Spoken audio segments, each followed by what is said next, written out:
భారత క్రికెట్ జట్టు కోచ్ గౌతమ్ గంభీర్కి రోజులు దగ్గర పడ్డాయి. గంభీర్పై వేటు వేయాలని ఫ్యాన్స్ అయితే డిమాండ్ చేస్తున్నారు. కోచ్గా గంభీర్ దారుణంగా విఫలమవుతున్నాడని ఫ్యాన్స్ అయితే మండిపడుతున్నారు. గంభీర్ కోచ్గా బాధ్యతలు చేపట్టిన తర్వాత శ్రీలంకపై వన్డే సిరీస్ ఓటమి, ఆ తర్వాత న్యూజిలాండ్తో 3 టెస్టుల సిరీస్లో భారత జట్టు దారుణంగా విఫలమైంది. కేవలం శ్రీలంకతో జరిగిన టీ20 సిరీస్లో మాత్రమే భారత జట్టు గెలుపొందింది. ఇక ప్రస్తుతం జరుగుతున్న బోర్డర్ గవాస్కర్ ట్రోఫీ 5 టెస్టుల సిరీస్లో కూడా భారత జట్టు తీవ్రంగా విఫలమవుతున్న సంగతి తెలిసిందే. ప్రస్తుతం 2-1 తేడాతో భారత జట్టు వెనుకబడి ఉంది. దీంతో WTC ఫైనల్కి వెళ్లే అవకాశాలను సంక్లిష్టం చేసుకుంది భారత్. మాజీ కోచ్లు రవిశాస్త్రి, రాహుల్ ద్రావిడ్కి కూడా ఇవ్వని వెసులుబాటుని ఇప్పటివరకు గంభీర్కి ఇచ్చింది BCCI మేనేజ్మెంట్. సాధారణంగా జట్టు సెలక్షన్ సమావేశాల్లో ప్రధాన కోచ్లు పాల్గొనరు, కానీ గంభీర్కి మాత్రం ఆ అవకాశాన్ని కల్పించింది.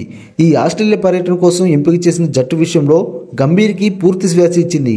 కానీ ఇప్పుడు గంభీర్ కోచ్గా విఫలమయ్యాడని విమర్శలు అయితే వినిపిస్తున్నాయి.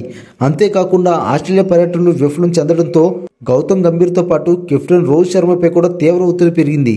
ఈ నేపథ్యంలో గంభీర్ని కేవలం టీ20లు, వన్డేలకు మాత్రమే కోచ్గా కొనసాగిస్తూ టెస్టులకు స్పెషలిస్ట్ కోచ్ను నియమిస్తే బాగుంటుందని అభిప్రాయాలు అయితే వ్యక్తమవుతున్నాయి.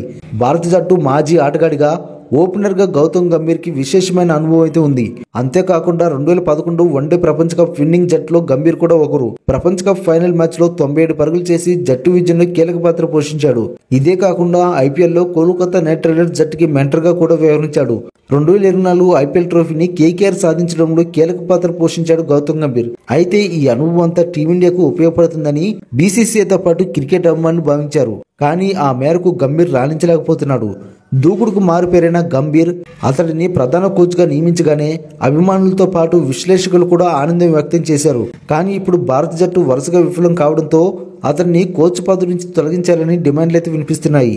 మరి దీనిపై మీ యొక్క అభిప్రాయాన్ని కామెంట్స్ రూపంలో తెలియజేయండి. ఇంతవరకు మన ఛానల్ని సబ్స్క్రైబ్ చేసుకోకపోతే ప్లీజ్ సబ్స్క్రైబ్ చేసి వీడియోని అయితే లైక్ చేయండి.